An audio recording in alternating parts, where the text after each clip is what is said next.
Hello everybody, Ben the Pat Tester here. Catering Pat Testing is the channel. Welcome back. Video this week, which was requested by one of my viewers. Thank you everybody for viewing the channel.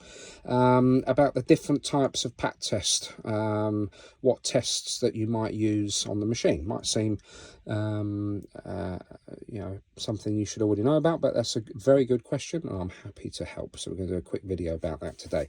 Before we start, please do like and subscribe to my channel. It really does help, and it helps me spread the word to other pat testers. The video I'm basing what tests are needed is on my machine here, which is a Seaward Apollo 500. This is kind of probably what you'd say is like a premium pat test machine. It does a hell of a lot of tests and is very functional. You may have a more basic pat test machine like the Q-Tech or the Prime Test 100 or even the 50, but the basic premise of what tests you'll be using are very much the same. They might have slightly different names, but hopefully this video will help you out, and if you ever come across different machines then you won't be bamboozled by what the tests are. So I'm just trying to get the light off of the screen here, but there we go. So the first test you'll probably come across is the most popular test. There is the earth continuity, or as it's called on here, class 1 continuity test. I'm just going to briefly run over all the tests and then I'll do some more detailed videos about the specific tests. But the earth test, you would plug your appliance into the machine and then you would use this test probe connected to the metal casing of the machine, and that would give you your required earth reading to ensure a pass. You know, this one's called a class 1 continuity. Other machines might call it earth continuity, but that's the first test. You know, after the visual inspection, of course, that's the first test that your pat test machine will carry out. The second test that it will then carry out, as you can see there, is insulation resistance. So that's where you'll have your appliance plugged into the machine. Now, if it's a class 1 appliance, it will apply a test voltage through the attached mains cable, and then the earth pin will look for the resistance of that, and it will check whether there's any leakage to earth on that test.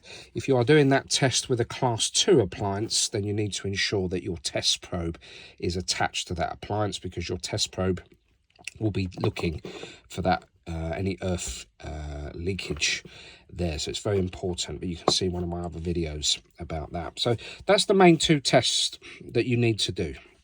Now, some of the smaller machines like the Prime Test or the Q-Tech, they then go on to do a leakage test, and they're pre-programmed into the machine. Now, there's no way of bypassing that test.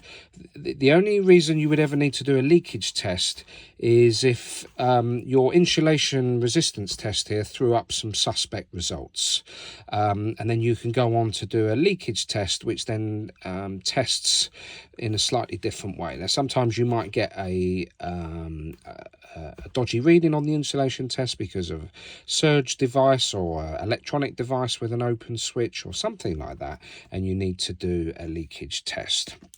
Now, on this machine, it's called a PE conductor current test, otherwise known as a leakage test, or it's also known now as a protective current conductor test, PCC test. And basically what that will do is you'll plug in your machine, the pat tester will connect to the mains, and then it will actually power up the appliance, and it will detect for any leakage to earth. Now, just bear in mind, this test, the mains powered leakage test, is to be done on a class 1 appliance. I'll tell you why in a moment. So very important when you're doing this test to ensure that there's no moving parts from the appliance, that where you could, like a drill for instance, where the drill might switch on and you know, just catch you out and power up. So you just need to be careful of any appliance with moving parts. So that's on a class 1 appliance. Now, if you're doing it on a class 2 appliance, then you need to select this one, which is a touch current test. And basically the touch current test is exactly the same, but you need to apply your test probe when it's doing that test on a class 2 appliance. So you need to put that test probe on a metal piece of the casing or something like that on your class 2 appliance, and you do the touch current test. Now, as I said earlier, there is another test called a substitute leakage test. Now, that test is done by many of the battery powered entry-level pat testing machines. It is also a test that's done with the mains powered machines. And basically the substitute leakage test, in the absence of being able to do a mains powered test, your battery powered machine will apply a voltage to the appliance. I think it's 40 volts. And then it will simulate and it will multiply those results to kind of look as if it was having a mains powered test. Now, because of that, the substitute leakage test can be unreliable. Also worth bearing in mind that when you're doing testing on the more basic machines, like your prime test, for example, the substitute leakage test is carried out with every test. So you need to get a little bit clever and dismiss this test. If the insulation resistance test is absolutely fine, sometimes the substitute leakage test might throw up a fail, and then you might fail the whole item, which is incorrect. So if the earth test and the insulation resistance test passes absolutely fine, then you're okay to pass that item, even though you can't bypass that substitute leakage test on your machine. It will carry out the test anyway. So you do need to have a bit of knowledge and just think about the results that you're being given so that you don't unnecessarily fail an item.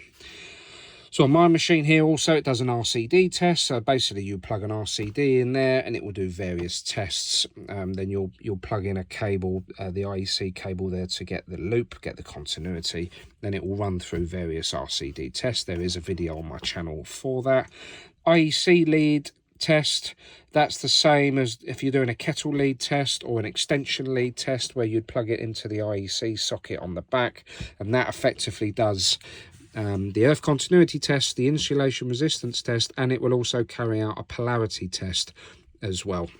Very easy to get mixed up between the two, especially on the Apollos. It's very easy to select a class 1 test, try and test an extension lead, and then you'll throw up a fail, or the opposite, where you're switching between the two and you'll get a failed item. You think, why am I getting a failed item? So just need to make sure that you select the right test. This external adapter test on an Apollo, it's not something I use very regular, but you can buy basically an external adapter that plugs into the mains, and then it plugs into the power socket of your Apollo machine, but in the middle it's got a power socket that you'd plug your appliance. It's not a test I've ever used, but it is there on the machine as well. So they're basically the main tests that you will use. But like I say, it'll be the class 1 continuity, the earth continuity test, and the insulation resistance test that you will probably 95% of the time use most often, and then you'll supplement that insulation resistance test either with the PE conductor current, the leakage test, and or the touch current, and then you would use the substitute leakage test if there was no power available. If you were testing outside in a catering van or in a porter cabin, there was no power available and you needed to carry out a conductor current test, then you could carry out a substitute leakage test if required. But you know, it can throw up dodgy results. But if that's the only test that's available to you, then it's better to test something and get a result rather than to not test anything at all. So I hope that helps. Yeah, please do like and subscribe my channel. It really helps. Excuse my messy workshop, but it just shows you how busy I've been. So hopefully get some more videos up for you in the next couple of weeks. Thanks very much.